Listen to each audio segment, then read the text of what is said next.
Assalamualaikum warahmatullahi wabarakatuh. Hai teman-teman, perkenalkan nama saya Tiara Onita Jamiska. Saya dari STAI Alkifayah Riau, Prodi PIAUD. Nah, di sini saya akan menjelaskan tentang perkembangan pendidikan Islam pada masa Nabi Muhammad SAW. Baiklah teman-teman, sebelum kita masuk pembahasan tentang pendidikan Islam pada masa Rasulullah, di sini saya akan jelaskan terlebih dahulu sejarah pendidikan Islam pada hakikatnya tidak lepas dari sejarah Islam. Nah, sejarah Islam merupakan sejarah suatu bangsa yang tidak lepas dari pendidikan Islamnya. Sejarah pendidikan Islam adalah cerita yang tersusun dan sistematis dari satu periode ke periode berikutnya, dari usaha dan rekayasa manusia dalam mencerdaskan dirinya dan masyarakat sekitar, mengembangkan potensinya, terutama mewariskan kecerdasan dan potensi tersebut kepada generasi selanjutnya untuk melestarikan tradisi budayanya sesuai nilai normatif Islam, yaitu Al-Quran dan hadis. Nah, kita lanjut ke slide berikutnya. Teman-teman, untuk pendidikan Islam pada masa Rasulullah itu sendiri terdapat di dua tempat, yaitu yang pertama pelaksanaan pendidikan Islam di Mekah, yang kedua pelaksanaan pendidikan Islam di Madinah. Teman-teman, kita bahas satu persatu terlebih dahulu ya. Yang pertama pelaksanaan pendidikan Islam di Mekah. Nah, pelaksanaan pendidikan Islam di Mekah ini terdapat dua, yaitu yang pertama pendidikan tauhid dalam teori dan praktek. Yang kedua, pengajaran Al-Quran di Mekah. Yang pertama, pendidikan tauhid dalam teori dan praktek. Pelaksanaan praktek pendidikan tauhid tersebut diberikan oleh Nabi Muhammad kepada umatnya dengan cara yang sangat bijaksana, dengan menuntun akal pikiran untuk mendapatkan dan menerima tauhid yang diajarkan dan sekaligus memberikan contoh bagaimana pelaksanaan ajaran tersebut dalam kehidupan sehari-hari. Nah, yang kedua, pengajaran Al-Quran di Mekah. Tugas Nabi Muhammad selain mengajarkan tauhid juga mengajarkan Al-Quran kepada umatnya agar secara utuh dan sempurna milik umatnya dan menjadi pedoman hidup sepanjang zaman. Pengajaran Al-Quran tersebut berlangsung sampai Nabi Muhammad dan para sahabatnya hijrah ke Madinah.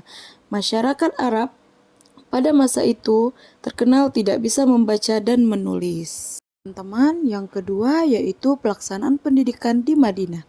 Nah, Nabi Muhammad hijrah dari Mekah ke Madinah bukan hanya sekedar berpindah dan menghindarkan diri dari tekanan dan ancaman dari kaum kafir Quraisy, tetapi juga mengandung maksud tertentu untuk mengatur potensi dan menyusun kekuatan dalam menghadapi tantangan yang lebih lanjut. Kemudian akan terbentuknya warisan mutiara tauhid yang disempurnakan oleh Nabi Muhammad SAW melalui wahyu Allah Subhanahu wa taala. Nah, pendidikan Madinah pada hakikatnya adalah merupakan kelanjutan dari pendidikan tauhid di Mekah, yaitu pembinaan di bidang pendidikan sosial dan politik agar ajaran tauhid dapat dijiwai. Nah, teman-teman, demikian segala kegiatan dilaksanakan oleh Nabi bersama umat dalam rangka pendidikan sosial politik, selalu dalam bimbingan dan petunjuk langsung dari wahyu-wahyu. Nah, yang pertama, pembentukan dan pembinaan masyarakat baru menuju satu kesatuan sosial politik. Kedua, pendidikan sosial politik dan kewarganegaraan. Ketiga, pendidikan anak dalam Islam. Keempat, pendidikan dakwah Islam. Teman-teman, sekarang kita masuk ke bagian B, ilmu pengetahuan pada masa Nabi Muhammad SAW. Nah, pada masa ini, Islam pertama kali diturunkan. Bangsa Arab dikenal dengan julukan kaum jahiliyah.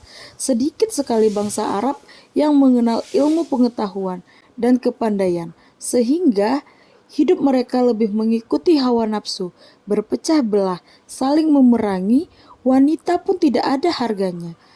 Yang kuat menguasai yang lemah dan berlaku hukum rimba.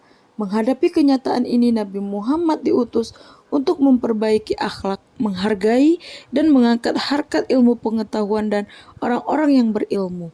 Nabi Muhammad merupakan pendidikan utama dan terutama dalam dunia pendidikan di masa itu. Nah, teman-teman, sistem pembelajaran pada masa Nabi Muhammad itu pakai metode ya. Di antara metode yang diterapkan Nabi adalah metode ceramah, metode dialog, metode diskusi atau tanya jawab, metode diskusi untuk mengambil keputusan, metode demonstrasi, dan metode eksperimen. Adapun lembaga pendidikan masa Nabi Muhammad ada 5. Yang pertama kutab, yang kedua masjid, yang ketiga majelis muhadaroh, yang keempat maktabah atau perpustakaan, yang kelima yaitu madrasah.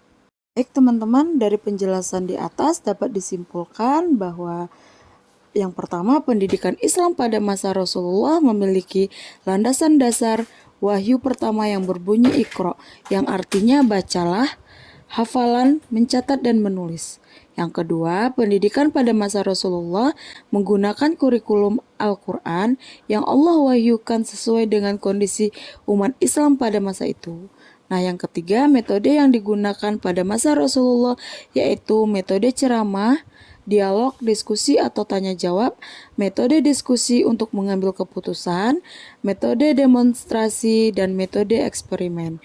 Nah, yang keempat yaitu sistem dan lembaga pendidikan masa Rasulullah adalah kutab, masjid, majelis muhadaroh, maktabah atau perpustakaan, dan madrasah. Sekian dulu yang dapat saya sampaikan pada video kali ini. Terima kasih, semoga bermanfaat. Wassalamualaikum warahmatullahi wabarakatuh.